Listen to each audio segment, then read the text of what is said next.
A Bear Called Paddington by Michael Bond. Read by Stephen Fry.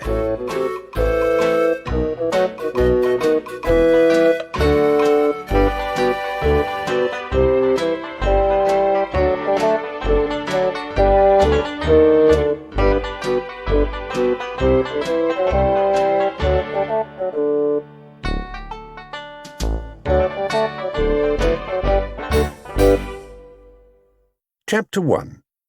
Please look after this bear. Mr. and Mrs. Brown first met Paddington on a railway platform. In fact, that was how he came to have such an unusual name for a bear, for Paddington was the name of the station. The Browns were there to meet their daughter Judy, who was coming home from school for the holidays. It was a warm summer day, and the station was crowded with people on their way to the seaside. Trains were humming, loudspeakers blaring, porters rushing about shouting at one another, and altogether there was so much noise that Mr. Brown, who saw him first, had to tell his wife several times before she understood. "A bear? On Paddington Station?" Mrs. Brown looked at her husband in amazement. "Oh, don't be silly, Henry. There can't be." Mr. Brown adjusted his glasses. "But there is," he insisted. "I distinctly saw it. Over there, near the bicycle rack. It was wearing a funny kind of hat." Without waiting for a reply, he caught hold of his wife's arm and pushed her through the crowd, round a trolley laden with chocolate and cups of tea, past a bookstall and through a gap in a pile of suitcases towards the lost property office. "There you are," he announced triumphantly, pointing towards a dark corner. "I told you so." Mrs. Brown followed the direction of his arm and dimly made out a small, furry object in the shadows. It seemed to be sitting on some kind of suitcase, and around its neck there was a label with some writing on it. The suitcase was old and battered, and on the side, in large letters, were the words, "Wanted on Voyage." Mrs. Brown clutched at her husband. "Why, Henry," she exclaimed, I believe you were right after all. It is a bear." She peered at it more closely. It seemed a very unusual kind of bear. It was brown in colour, a rather dirty brown, and it was wearing a most odd-looking hat, with a wide brim, just as Mr. Brown had said. From beneath the brim, two large, round eyes stared back at her. Seeing that something was expected of it, the bear stood up and politely raised its hat, revealing two black ears. "Good afternoon," it said in a small, clear voice.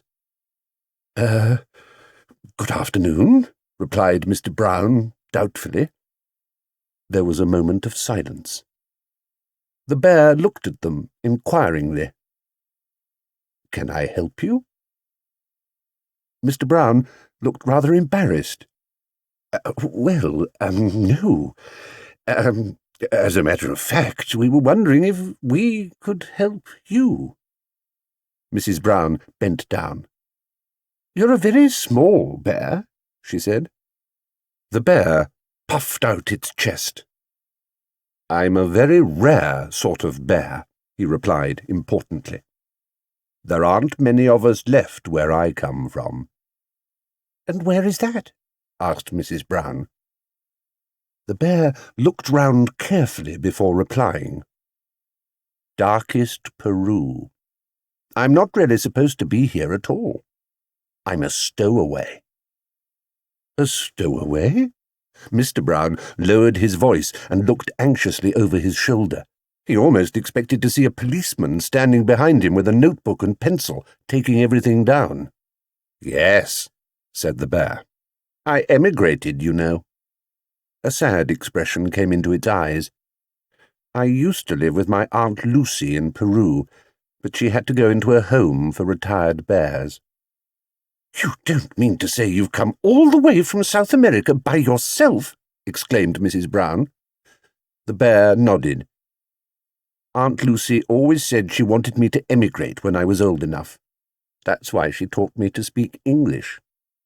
"But whatever did you do for food?" asked Mr. Brown. "You must be starving." Bending down, the bear unlocked the suitcase with a small key, which it also had round its neck, and brought out an almost empty glass jar. "I ate marmalade," he said rather proudly. "Bears like marmalade, and I lived in a lifeboat." "But what are you going to do now?" said Mr. Brown. "You can't just sit on Paddington Station waiting for something to happen."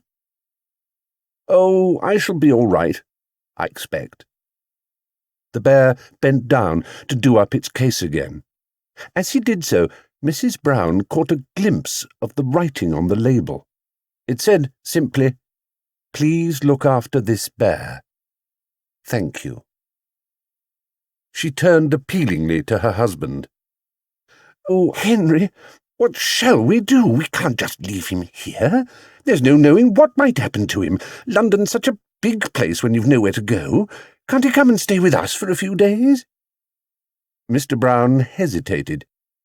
"But, Mary, dear, we can't take him not just like that. After all, what?" Mrs. Brown's voice had a firm note to it. She looked down at the bear. "He is rather sweet, and he'd be such company for Jonathan and Judy, even if it's only for a little while. They'd never forgive us if they knew you'd left him here." "It all seems highly irregular," said Mr. Brown, doubtfully. "I'm sure there's a law about it." He bent down.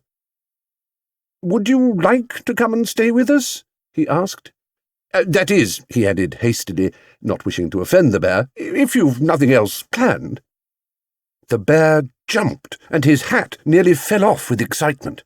"Oh, yes, please. I should like that very much. I've nowhere to go, and everyone seems in such a hurry." "Well, that's settled, then," said Mrs. Brown, before her husband could change his mind. "And you can have marmalade for breakfast every morning, and—" She tried hard to think of something else that bears might like. "Every morning?" The bear looked as if it could hardly believe its ears. "I only had it on special occasions at home. Marmalade's very expensive in Darkest Peru." "Then you shall have it every morning starting tomorrow," continued Mrs. Brown, "and honey on Sunday." A worried expression came over the bear's face. "Will it cost very much?" he asked. "You see, I haven't very much money." "Of course not. We wouldn't dream of charging you anything. We should expect you to be one of the family, shan't we, Henry?" Mrs. Brown looked at her husband for support. "Of course," said Mr. Brown. "By the way," he added, "if you are coming home with us, you'd better know our names. This is Mrs. Brown, and I'm Mr. Brown." The bear raised its hat politely, twice.